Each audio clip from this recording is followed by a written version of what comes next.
Hello दोस्तों, आपका स्वागत है लॉजिकल ब्रेन्स चैनल में। और ये इंडियन मॉडर्न हिस्ट्री का लेक्चर नंबर 2 है। वैसे तो लेक्चर नंबर 3 है, क्योंकि पहला लेक्चर था रिवोल्ट ऑफ 1857 और दूसरा था उसी के एमसीक्यूज़ पर। तो लेक्चर के हिसाब से देखें तो ये दूसरा लेक्चर है इंडियन हिस्ट्री का, मॉडर्न हिस्ट्री का, लेकिन वीडियो तीसरी है। ठीक है, आज की वीडियो में हम कवर करेंगे इंडियन नेशनल कांग्रेस और उसके कुछ इंपॉर्टेंट सेशंस को देखेंगे जो कि एग्ज़ाम पॉइंट ऑफ व्यू से इम्पॉर्टेंट है। उन सेशन में हुए इंपॉर्टेंट इवेंट्स को देखेंगे, लेकिन उनको बहुत ज़्यादा डिटेल में नहीं करेंगे, लेकिन एक ओवरव्यू ज़रूर लेंगे हम उन इवेंट्स का, और उनको डिटेल में करेंगे हम आगे की कुछ और वीडियोस में। ठीक है, तो चलिए शुरू करते हैं। सबसे पहले इंट्रोडक्शन में मैंने दिया है कि किस तरीके से इंडियन नेशनल कांग्रेस का फॉर्मेशन हुआ, लेकिन यहाँ पे मैंने एक चीज़ नहीं मेंशन की है, वो है safety valve theory. Safety valve theory थी क्या? सेफ्टी वेल्व होता क्या है, पहले ये समझिए। जो प्रेशर कुकर होता है, आपने देखा होगा, प्रेशर कुकर में जब बहुत ज़्यादा प्रेशर क्रिएट होता है तो प्रेशर कुकर को फटने से बचाने के लिए उसमें एक सेफ्टी वेल्व होता है जो कि रबड़ का बना होता है और ज़्यादा प्रेशर होने पर खुद फट जाता है, जिससे कि कुकर फटने से बच जाता है। तो उसको बोलते हैं सेफ्टी वेल्व। ठीक है, लेकिन कांग्रेस में सेफ्टी वेल्व थ्योरी का मतलब क्या है? कांग्रेस में मतलब है कि देखो, 1857 के विद्रोह के टाइम पर अंग्रेज़ों को ये तो दिख गया था कि इंडियंस में कितना ज़्यादा गुस्सा है। अगर उनको एक प्लेटफॉर्म नहीं दिया जाएगा जहाँ पर वो अपनी भड़ास निकाल सकें, अपनी बातों को रख सकें, तो फिर लोगों का गुस्सा फिर से फूटेगा, जिससे कि अंग्रेज़ सरकार की जड़ें उखड़ सकती हैं। इस चीज़ को रोकने के लिए कहते हैं कि अंग्रेज़ों ने खुद ही बढ़ावा दिया, इंडियन नेशनल कांग्रेस बनने दी और लोगों को एक प्लेटफॉर्म दिया सिर्फ, जिस पर अपनी भड़ास निकाल सकें। इसलिए इस कारण से आईएनसी की बहुत ज़्यादा उस वक्त आलोचना भी हुई थी कि ये सिर्फ एक सेफ्टी वेल्व की तरह काम करता है और अंग्रेज़ों का पिट्ठू है, लेकिन ऐसा था नहीं। ठीक है, अब इसको बनाने में एओ ह्यूम नाम के एक अंग्रेज़ अधिकारी की बहुत बड़ी भूमिका थी। बेसिकली एओ ह्यूम जो थे वो उस वक्त के इंडियन सिविल सर्विस के मेंबर थे, रिटायर्ड मेंबर थे, जिन्होंने लॉर्ड डफरिन से इजाज़त लेकर आईएनसी गठन की थी। ठीक है, सबसे पहला जो सेशन होता है आईएनसी का, वो होता है 1885 में बॉम्बे में। अब कई बार एग्जाम्स में क्वेश्चन पूछा जाता है फॉल्स स्टेटमेंट राइट स्टेटमेंट करके, उसमें लिखा होता है कि आईएनसी अपना पहला सेशन लंदन में करना चाहती थी। ठीक है, लेकिन वो सफल नहीं हो पाए। तो ये स्टेटमेंट पूरी तरीके से गलत है। आईएनसी अपना पहला सेशन इंडिया में ही पूना में करना चाहती थी, लेकिन क्योंकि उस वक्त पूना में हैज़ा फैल गया था, इसलिए उनको अपना पहला सेशन 1885 में दिसंबर के महीने में बॉम्बे में करना पड़ा था। यहाँ पर मैंने लिखा भी है पहली लाइन में। ठीक है, उसके बाद formation of Indian national Congress was an effort in the direction of promoting the process of national building. लोगों में राष्ट्रीयता की भावना जागृत करने के लिए भी इसका गठन किया गया था। इसीलिए इसको के जितने भी सेशन होने थे हर साल के साल, जो वार्षिक वार्षिक अधिवेशन थे, उनको अलग अलग स्टेट्स में अलग अलग जगह पर करने की कोशिश की गई। ठीक है, लेकिन जिस स्टेट में भी सेशन किया जाता था, उस स्टेट का जो व्यक्ति था वो कभी भी इस सेशन में प्रेसिडेंट नहीं बनता था, प्रेसिडेंट दूसरे सेशन का बनता था। ठीक है, उस वक्त इनमें मॉडरेट्स भी थे, इनमें एक्सट्रीमिस्ट भी थे। उस वक्त सारे ये लोग एक साथ थे। मॉडरेट और एक्सट्रीमिस्ट अलग होते हैं सूरत सेशन से, जिसके बारे में हम आगे भी पढ़ेंगे, और उसके बाद कुछ फर्दर वीडियोज़ में हम मॉडरेट्स और एक्सट्रीमिस्ट्स और उनकी जो डिमांड्स थी और उन्होंने जो अचीवमेंट्स किए उनके बारे में भी बात करेंगे। बढ़ते हैं अर्ली लीडरशिप्स के पास। अर्ली लीडरशिप में हम बात करें तो मैंने वैसे तो यहाँ पर नाम भी लिख सकता था, लेकिन मैंने यहाँ पर फ़ोटोज़ लगाई हैं। वो इसलिए क्योंकि जो हमारा ब्रेन है वो पिक्चर्स को जल्दी याद रखता है। ठीक है, तो यहाँ पे ये कुल 7 लोग हैं। दादा भाई नौरोजी, फ़िरोज़ शाह मेहता, सुरेंद्र नाथ बैनर्जी, बदरुद्दीन तैयब जी, WC बैनर्जी, S सुब्रमण्यम अय्यर और रमेश चंद्र दत्त। ये लोग भी कभी ना कभी आईएनसी के प्रेसिडेंट रह चुके हैं। ठीक है, और ये अर्ली लीडर्स थे कांग्रेस की फॉर्मेशन के समय। आगे बढ़ते हैं। तो ये एक मैंने टेबल बना दी है जिसमें सेशंस का टाइम, उनका स्थान, उनको किसने उस वक्त प्रेसिडेंट कौन था, और उन पर्टिकुलर सेशंस में क्या क्या इंपॉर्टेंट इवेंट्स रहे, इसकी सारी जानकारी दी गई है। आप चाहें तो इनका स्क्रीनशॉट भी ले सकते हैं। ठीक है, तो शुरू करते हैं। सबसे पहला बॉम्बे सेशन, ये तो इसलिए इम्पोर्टेंट है क्योंकि ये आईएनसी की फॉर्मेशन का टाइम था। और WC बैनर्जी इस सेशन में बने थे प्रेसिडेंट। ये बॉम्बे में हुआ था, होना तो ये पूना में चाहिए था लेकिन वहाँ हैज़ा फैल गया था, तो इसलिए ये बॉम्बे में हुआ था। दूसरा सेशन 1886 में हुआ कोलकाता में। इसमें दादा भाई नौरोजी जो थे वो बने थे प्रेसिडेंट। तीसरा सेशन होता है 1887 में मद्रास में। सैयद बदरुद्दीन तैयब जी इसमें प्रेसिडेंट बने थे और ये पहली बार था जब INC का प्रेसिडेंट कोई मुस्लिम व्यक्ति बना था। उसके बाद चौथा सेशन आता है आपका इलाहाबाद सेशन 1888 में। जॉर्ज यूल इसमें प्रेसिडेंट बने थे और ये भी पहली बार था जब कोई इंग्लिश आदमी INC का प्रेसिडेंट बना था। अभी 4 सेशन तो सभी लोग कराएंगे क्योंकि इम्पॉर्टेंट है, इसकी आगे के सेशन अपने इवेंट्स की वजह से इम्पॉर्टेंट है। ठीक है, सबसे पहला है 1896 का कोलकाता सेशन जिसमें प्रेसिडेंट थे रहमतुल्लाह साहनी। ये सेशन इम्पॉर्टेंट क्यों है? क्योंकि इस सेशन में नेशनल सॉन्ग यानी कि वंदे मातरम गाया था। किसने? श्री रविंद्रनाथ टैगोर जी ने वंदे मातरम गाया था, इसलिए ये सेशन बहुत इंपॉर्टेंट है। उसके बाद अगला सेशन आता है 1899 का लखनऊ सेशन। लखनऊ के 2 सेशन काफ़ी इंपॉर्टेंट है जो लखनऊ में, एक है 1889 ये 1899 का लखनऊ सेशन और एक है 1916 का लखनऊ सेशन जिसमें लखनऊ पैक्ट साइन किया गया था कांग्रेस और मुस्लिम लीग के बीच में। ठीक है, तो इस वाले लखनऊ सेशन में क्या हुआ था? इसमें पहली बात तो प्रेसिडेंट बात करते हैं। प्रेसिडेंट बने थे रमेश चंद्र दत्त बने थे प्रेसिडेंट और ये इंपॉर्टेंट इसलिए क्योंकि इसी वक्त डिमांड की गई थी permanent fixation of land revenues की INC के अंदर। ठीक है, उसके बाद अगला सेशन आता है आपका 1906 का कोलकाता सेशन इंपॉर्टेंट है। दादा भाई नौरोजी दूसरी बार प्रेसिडेंट बने थे इस सेशन में और ये इंपॉर्टेंट क्यों है?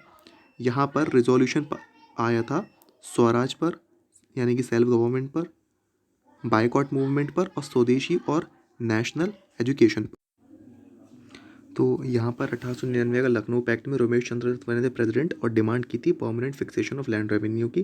ठीक है, उसके बाद दूसरा आई 1906 का कोलकाता सेशन जिसमें दादा भाई नौरोजी दूसरी बार प्रेसिडेंट बनते हैं और रेजोल्यूशन पास होता है यहाँ पे स्वराज पे यानी कि सेल्फ गवर्नमेंट पे। बाइकआउट किया जाता है, बाइकआउट मूवमेंट पे भी रेजोल्यूशन आता है और स्वदेशी और नेशनल एजुकेशन पर भी आता है। बाइकआउट मूवमेंट में कहा गया था कि आप स्वदेशी चीज़ें अपनाओ, विदेशी चीज़ों का जो है बहिष्कार करो। वैसे 1906 का जो ये रेजोल्यूशन आया है ये इससे पहले 1905 में भी आया था जिसमें ब्रिटिश एजुकेशन सिस्टम, जुडिशरी और एग्जीक्यूटिव और साथ ही सोशल बाइकआउट की बात की गई थी और कहा था कि जो अनजस्टिफाइड लॉज हैं उनका आप सिविल डिसोबीडियंस भी करो अनजस्टफुल लॉज का। ठीक है, और चरखे को एज अ सिंबल माना गया था आत्मनिर्भरता का। इस वक्त बेसिकली स्वदेशी मूवमेंट चलाया गया था बंगाल विभाजन के विरोध में जो कि 1905 में हुआ था। ठीक है, लेकिन इसके ऊपर रेजोल्यूशन आता है 1906 के कोलकाता सेशन में। ठीक, ये था बाइकआउट मूवमेंट और स्वदेशी मूवमेंट। इसके बाद आपका आता है 1907 का सूरत स्प्लिट। सूरत स्प्लिट में इसके टाइम पर प्रेसिडेंट थे रास बिहारी घोष और ये स्प्लिट मतलब मॉडरेट्स तो एक्सट्रीमिस्ट 2 धड़ों में बढ़ गए थे। ये हुआ क्यों था? बेसिकली जो आपके एक्सट्रीमिस्ट थे वो चाहते थे कि जो बाइकआउट मूवमेंट और जो स्वदेशी मूवमेंट है उसको बंगाल के बाहर भी चलाया जाए, लेकिन मॉडरेट्स ऐसा नहीं चाहते थे।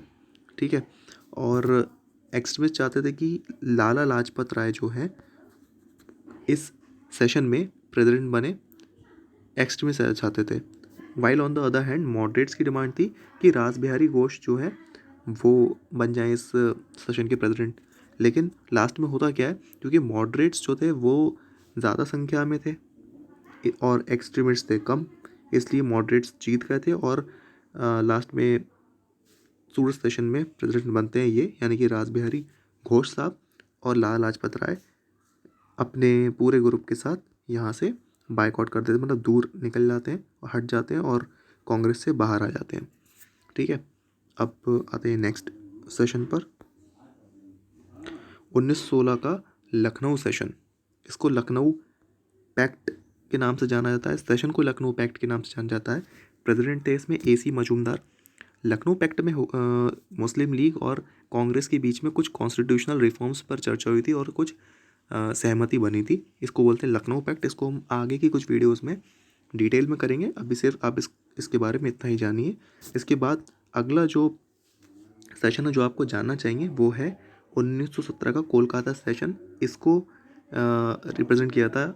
इसमें आईएनसी को रिप्रेजेंट कर रही थी एनी बेसेंट, और ये पहली बार था जब कोई वुमन आईएनसी की प्रेसिडेंट बनी थी। सरोजिनी नायडू बनी थी, लेकिन वो पहली इंडियन वुमेन थी आईएनसी की प्रेसिडेंट बनने वाली, और एनी बेसेंट जो थी वो पहली वुमेन थी आईएनसी की प्रेसिडेंट बनने वाली। इसके ऊपर भी क्वेश्चन आता है, एमसीक्यूज अगले लेक्चर में हम करेंगे, उससे ये बातें आपको क्लियर हो जाएंगी। उसके बाद आता है 1919 का अमृतसर सेशन, और इसमें प्रेसिडेंट थे पंडित मोतीलाल नेहरू।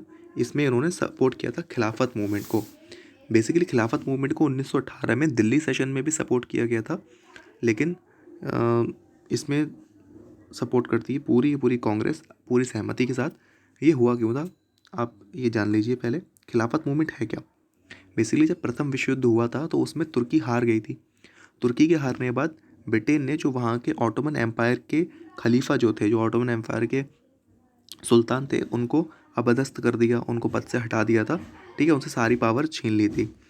और जो खलीफा होता है वो नॉट ओनली तुर्की का बल्कि पूरे मुस्लिम वर्ल्ड का नेता होता है। इसलिए मुस्लिम लोग बहुत ज़्यादा आहत हुए, उनकी भावनाएं आहत हुई, और उन्होंने डिमांड की कि फिर से जो खलीफा हैं उनको ऑटोमन एम्पायर सौंपा जाए, और अरब में और तुर्की में जितना भी उनका साम्राज्य था वो उनको वापस दिया जाए। यही था खिलाफत आंदोलन, और जिसका फ़ायदा इंडिया में भी मूवमेंट को तेज़ करने के लिए उठाया गया था। ठीक है, उसके बाद आता है आपका 1920 का सेशन। 1920 में लाला लाजपत राय थे इस सेशन में प्रेसिडेंट। ठीक है, और यहाँ से शुरू होता है आपका नॉन कोऑपरेशन मूवमेंट। पहला नॉन कोऑपरेशन कौन सा था बताइएगा, इस पे क्वेश्चन आ भी चुका है। फर्स्ट नॉन कोऑपरेशन माना जाता है 1917 के खेड़ सत्याग्रह को, जिसमें बहुत तेज़ बारिश के कारण खरीफ की फसल बर्बाद हो गई थी, और जो वहाँ के किसान थे वो लैंड रेवेन्यू पे नहीं कर पा रहे थे। ठीक है, और उनका बहुत ज़्यादा एक्सप्लॉयटेशन हुआ था, और फिर बाद में उनको गांधी जी आकर रेस्क्यू करते हैं। ठीक है, और ये नॉन कोऑपरेशन शुरू करते हैं। ठीक है, इसको हम आगे की वीडियोज़ में हम इसको भी डिटेल में करेंगे। ठीक है, उसके बाद आपका आता है 1920 के बाद आता है आपका बेलगाम सेशन। ठीक है, बेलगाम सेशन आता है। बेलगाम सेशन में मोहनदास करमचंद गांधी यानी कि आपके गांधी जी ये बने थे प्रेसिडेंट, और ये ओनली वन सेशन था आईएनसी का जिसमें गांधी जी खुद प्रेसिडेंट बने थे। फिर आपका आता है 1925 का कानपुर सेशन, जिसमें सरोजिनी नायडू यानी कि पहली भारतीय महिला प्रेसिडेंट बनी थी आईएनसी की। फिर आता है आपका 1927 का मद्रास सेशन, ये भी इंपॉर्टेंट है। इसमें मोहम्मद अली अंसारी बने थे प्रेसिडेंट, और इसमें बायकॉट किया था साइमन कमीशन का। बात करें हम साइमन कमीशन की, तो साइमन कमीशन आई क्यों थी? साइमन कमीशन आई थी 1919 तक जो भी रिफॉर्म्स हुए थे उन पर रिव्यू देने के लिए। ये 7 मेंबर्स से बनी एक कमीशन थी, जिसमें सारे के सारे इंग्लिश लोग थे, इसलिए इसका बड़े लेवल पर विरोध हुआ था। ठीक है, और इसी सेशन में मद्रास सेशन में अडॉप्ट किया गया था रिजोल्यूशन ऑन पूर्ण स्वराज। फिर आता है आपका 1919 का लाहौर सेशन, पंडित जवाहरलाल नेहरू आ जाते हैं आईएनसी में, और ये बनते हैं प्रेसिडेंट आईएनसी के 1929 में। ठीक है, यहाँ पे पास हुआ था रिजोल्यूशन ऑन पूर्ण स्वराज। यहाँ पे देखिए आप, मद्रास में भी हुआ था, मद्रास सेशन में रिजोल्यूशन अडॉप्ट किया गया था, लेकिन पास होता है ये आपके 1919 के लाहौर सेशन में। सिविल डिसोबीडियंस भी शुरू हुआ था यहाँ से। ठीक है, इसके बाद में ही दांडी मार्च होती है और नमक कानून तोड़ते हैं गांधी जी गुजरात में। ठीक है, और इसी सेशन में 26 जनवरी को एज अ इंडिपेंडेंस डे मनाया गया था। कई बार क्वेश्चन भी आ जाता है कि 26 जनवरी को गणतंत्र दिवस क्यों मनाते हैं, तो गणतंत्र दिवस मनाने का रीज़न यही है कि लाहौर सेशन 1929 में जब प्रेसिडेंट थे जब पंडित जवाहरलाल नेहरू, तब 26 जनवरी को इंडिपेंडेंस डे के तौर पर मनाया था आईएनसी ने। ठीक है, उसके बाद आता है अगला सेशन, 17वें नंबर का सेशन है, इंपॉर्टेंट है। मतलब वैसे तो नंबर दूसरा है, लिस्ट में 17वें नंबर पे है, सॉरी। कराची सेशन, इसमें आपके लौह पुरुष सरदार वल्लभ भाई पटेल बने थे प्रेसिडेंट। इसमें रिजोल्यूशन आया था फंडामेंटल राइट्स पर। नेशनल इकोनॉमिक प्रोग्राम शुरू किया गया था, और सेकंड राउंड टेबल कॉन्फ्रेंस के लिए गांधी जी को नॉमिनेट किया गया था। ठीक है, इसके बाद आता है आपका फैज़पुर सेशन। इसमें भी पंडित जवाहरलाल नेहरू प्रेसिडेंट थे, दूसरी बार बने प्रेसिडेंट यहाँ पर, और ये पहला सेशन था जो कि किसी गांव में किया गया था। ठीक है, फिर आता है 1938 का हरिपुरा सेशन, जिसमें सुभाष चंद्र बोस ये बनते हैं प्रेसिडेंट, और नेशनल प्लानिंग कमेटी इनके अंडर में फॉर्म की जाती है। दूसरा सेशन आता है यहाँ पे त्रिपुरी सेशन। ठीक है, और ये भी इम्पॉर्टेंट है क्योंकि सुभाष चंद्र बोस दोबारा जीत गए थे, लेकिन यहाँ पर सुभाष चंद्र बोस आईएनसी से निकल गए और प्रेसिडेंट बनते हैं राजेंद्र प्रसाद। हालांकि यहाँ पे माजरा ये था कि गांधी जी चाहते थे कि सुभाष चंद्र बोस प्रेसिडेंट ना बने, वो चाहते थे कि उनकी पसंद का प्रेसिडेंट यहाँ पर बने। ठीक है, यहाँ पर फिर वोटिंग होती है, सुभाष चंद्र बोस जीत भी जाते हैं, लेकिन क्योंकि वो गांधी जी का बहुत सम्मान करते थे इसलिए उनको ये पद छोड़ना पड़ता है और वो यहाँ से निकलकर फॉरवर्ड ब्लॉक का गठन करते हैं और ये छोड़ देते हैं। लास्ट में राजेंद्र प्रसाद ही जो है इस सेशन में बनते हैं प्रेसिडेंट। नेक्स्ट, आखिरी इंपॉर्टेंट सेशन है 1946 का। जे बी कृपलानी जो थे इस वक्त थे आईएनसी के प्रेसिडेंट, और ये लास्ट सेशन था बिफोर इंडिपेंडेंस। और इंडिपेंडेंस के टाइम पर कौन थे प्रेसिडेंट आईएनसी के, तो वो थे जे बी कृपलानी। ये क्वेश्चन कई बार पूछ लिया जाता है एग्जाम्स में। ठीक है, सो आज के लेक्चर में इतना ही। Thanks for watching. एंड अगर नए हो चैनल पर, ऑब्वियसली नए होगे क्योंकि सब्सक्राइबर तो बहुत ही कम है हमारे, सो प्लीज़ अगर आपको इस वीडियो में कोई भी हेल्प मिली हो किसी इस वीडियो से, आपको ये वीडियो पसंद आई हो, तो इस वीडियो को शेयर कीजिए और प्लीज़ चैनल को सब्सक्राइब कीजिए और बेल आइकन को भी दबाइए, जिससे कि हमें मोटिवेशन मिले और हम आपके लिए और वीडियोस लेकर आएँ। एम करते हैं 100 सब्सक्राइबर्स का। हाँ, गोल थोड़ा छोटा है लेकिन अभी सब्सक्राइबर भी सिर्फ 10 हैं। सो 100 सब्सक्राइबर का गोल है, जल्दी सब्सक्राइबर बढ़ाइए।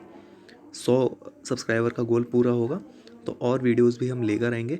अगली वीडियो में हम बात करेंगे इसी टॉपिक को जो आज हमने पढ़ा है, जो इंपॉर्टेंट सेशंस हमने पढ़ाए हैं, इसी के ऊपर एमसीक्यूज़ हम लेकर आएंगे। ठीक है, तो वीडियो देखने के लिए थैंक यू। मिलते हैं अगली वीडियो में।